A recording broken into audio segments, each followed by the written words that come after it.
अपने आप को बड़े वो समझते थे कि नहीं मोदी सरकार बहुत बढ़िया है, बहुत अच्छा मानती है, वो सारे के सारे अब सामने आ गई। केवल इतनी बात नहीं है, ये कानून केवल सामने से दिख रहा है कि जो वो है ड्राइवर हैं उनको सजा देने के लिए। भाई ड्राइवर तो कौन है, आप भी ड्राइवर हो, ये सारे के सारे जितने पत्रकार बैठे, भैया मोटरसाइकिल पे आए हो ना, कार से आए हो ना, तो ड्राइवर तो तुम भी हो, मैं भी हूं। इस देश में मैं समझता हूं छोटे मोटे बच्चों को छोड़ के बाकी सारे लगभग लोग जो है मतलब ड्राइवर ही हैं। तो इन सबके लिए कानून है, केवल वो नहीं ट्रक चलाते हैं बस चलाते हैं उनके लिए, सबके लिए, सबकी गर्दन इस तरह से फंसाई जा रही है। पर ये इसलिए है, देखिए ये सरकार जो एक कानून में संशोधन करके लेकर आई है, और वो है कि जो ड्राइवर होगा वो एक्सीडेंट अगर करेगा तो उसकी सजा 10 साल की होगी और 7 लाख रुपए जुर्माना होगा। सजा 10 साल की और 7 लाख रुपए जुर्माना। मैं एक बात बहुत सिंपल सी सीधी सी पूछना चाहता हूं इस सरकार से, क्या एक्सीडेंट कोई जान के करता है? अगर सामने कोई पक्षी आ जाए, कोई जानवर आ जाए, कोई इंसान आ जाए, वो भरसक कोशिश करता है कि किसी भी सूरत में उसको चोट ना लग जाए। और कई बार ऐसी स्थिति आती है कि उसमें वो खुद जो ड्राइवर है, उसमें बैठे हुए जो लोग हैं गाड़ी में, वो बड़े भयानक हादसे का शिकार हो जाते हैं। मैं एक एक्सीडेंट को जानता हूं, ऐसे कितने ही हैं, पर मैं एक एक्सीडेंट का उदाहरण देता हूं। बीजेपी के ही एक एमपी रहे हैं, संघप्रिय गौतम, नाम भी लेता हूं। वो लखनऊ की तरफ जा रहे थे गाड़ी से, एम्बेसडर गाड़ी में ऐसे ही एक व्यक्ति को, साइकिल वाले को बचाते हुए उनकी गाड़ी एक गहरे उसमें पोखर में, जोहड़ जिसे बोलते हैं, पूल, तालाब जिसे अंग्रेजी में और हिंदी में बोलते हैं, उसमें जाके गिरी। उनके परिवार के 4 लोगों की मौत हुई, 4 लोगों की, जिसमें उनका बेटा भी था। उनका बेटा, 4 लाशों का अंतिम संस्कार बुलंदशहर में हमने खुद, हम सब ने मिलकर वहां किया। स्थिति क्या रही होगी आप इसका अंदाजा लगाओ। तो कोई भी जानबूझकर एक्सीडेंट नहीं करता, एक्सीडेंट हो जाता है। एक्सीडेंट यही तो नाम है, घटना, दुर्घटना हो जाता है। आप उसमें इतनी कड़ी सजा का प्रावधान कर रहे हो।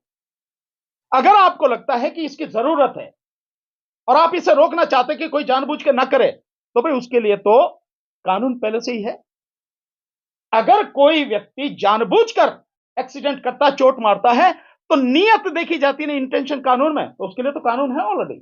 अगर वो किसी की हत्या करता, कराया जाता है, बहुत से लोग एक्सीडेंट के माध्यम से मरवाते हैं लोगों को, उसके लिए तो कानून है। आप 302 में उसकी नियत है, क्योंकि जो वो सारा जो सवारी है, यानी जो गाड़ी है, वो हथियार के रूप में इस्तेमाल होगी ना, उसके लिए 302 का कानून है। आप ये जो ला रहे हैं, इससे बड़ा इस देश की जनता के साथ और मजाक हो नहीं सकता। पर मोदी सरकार का तो ये काम ही कोई नई बात थोड़ी है।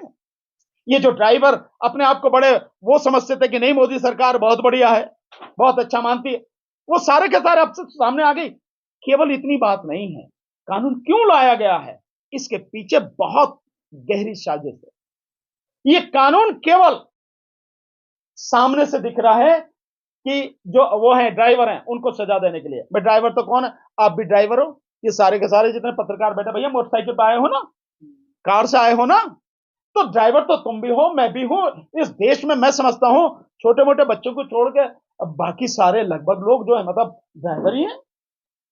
तो इन सबके लिए कानून है, केवल वो नहीं ट्रक चलाते हैं बस चलाते हैं उनके लिए, सबके लिए, सबकी गर्दन इस तरह से फंसाई जा रही है।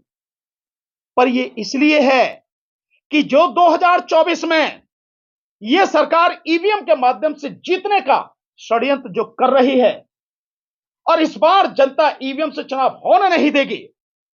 इस बार जनता ईवीएम के खिलाफ सड़क पर आकर लड़ेगी, जन आंदोलन बनाएगी।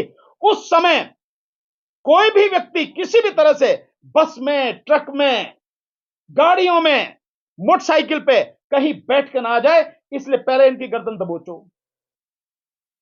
यह है उसकी इंटेंशन इस कानून के पीछे। यह है कि जिस समय वो सत्ता में वापसी के लिए सारे हथकंडे अपनाएगी, तब किसी भी व्यक्ति को किसी भी तरह का वाहन उपलब्ध न हो जाए। यह है गहरी साजिश। इसलिए सारे के सारे काम किए जा रहे हैं। तो हम इसका पूरी तरह से विरोध करते हैं और सभी ड्राइवर भाई हमारे, जो इस देश की आधी से ज्यादा आबादी है, वो ट्रक के ड्राइवर हों, बस के ड्राइवर हों, मेटाडोर के हों, छोटे हाथी के हों, कार के हों, मोटरसाइकिल के हों, स्कूटर के हों, कोई भी, हम उनके साथ में हैं, पूरी ताकत से उनके साथ में हैं। इस लड़ाई में हम कंधे से कंधा, कदम से कदम मिलाकर उनका साथ देंगे। समझ में नहीं आता, सरकार का मतलब ये नहीं कि पहले करो और फिर देखो कि क्या होता है। सरकार का मतलब है कि सारी चीजों का आकलन पहले कर ले कि इसके संभावित परिणाम प्लस और माइनस क्या हो सकते हैं, पक्ष और विपक्ष में कहां तक जा सकते हैं, फायदे क्या हो सकते हैं, नुकसान क्या हो सकते हैं, उसके बाद में कानून लाना चाहिए। पर यह सरकार तो ऐसी है, नोटबंदी करती है और उसके बाद में लोग अपने ही पैसे के लिए सड़क पर मर जाते हैं। और सरकार दिन प्रतिदिन उसमें कानूनों में, उसमें नियमों में बदलाव करती है। ऐसे जीएसटी लाती है और जीएसटी में हजारों तरह के उसमें बदलाव कर दिए गए, बावजूद उसके आज भी ठीक से नहीं वो सारी चीजें आ रही काबू में, ये सरकार। और मैं समझता हूं इस विषय पे हमारे आदरणीय डीसी कपिल साहब जो है बहुत बढ़िया आपको जवाब देंगे, क्योंकि ट्रांसपोर्ट डिपार्टमेंट की, ट्रांसपोर्ट की एक लॉबी, जो लोग हैं, जो दिल्ली और एनसीआर में जबरदस्त तरीके से उनकी उपस्थिति है, आपके साथ आंदोलन में हमेशा रहे हैं, साथ रहे हैं, ये बहुत अच्छी तरह से जानते हैं। तो मैं चाहूंगा कि आदरणीय डीसी कपिल साहब इस विषय में अपनी बात रखें। देखिए, मोटर वाले मामले में जैसे भानु प्रताप जी ने बताया है, कल दिल्ली और एनसीआर की जो ट्रांसपोर्टर हैं वो कल दिल्ली के जंतर मंतर पे 12 बजे से लेकर के 5 बजे तक एक बहुत बड़ा आयोजन कर रहे हैं। जैसे देश के दूसरे देशों में ट्रांसपोर्टरों ने ट्रांसपोर्ट को बंद कर दिया है, ट्रक खड़े कर दिए हैं, यहां पर भी वो स्थिति बनने वाली है। और दिल्ली एनसीआर ट्रांसपोर्ट एकता मंच के माध्यम से मैं उस संगठन से जुड़ा हुआ भी हूं। कल जो है एक बहुत बड़ा आंदोलन भी होगा और ये आंदोलन अंततः ईवीएम के आंदोलन में जो 6 तारीख को जंतर मंतर पर होने वाला है, उसमें भी उनका पूरा सहयोग और समर्थन हमारे साथ रहेगा। तो ये जितने भी आंदोलन धीरे धीरे चल रहे हैं, ये ईवीएम हटाओ आंदोलन के साथ आने वाली 6 जनवरी को जंतर मंतर से जो है सब लोग जुड़ेंगे और पूरे लोग जो है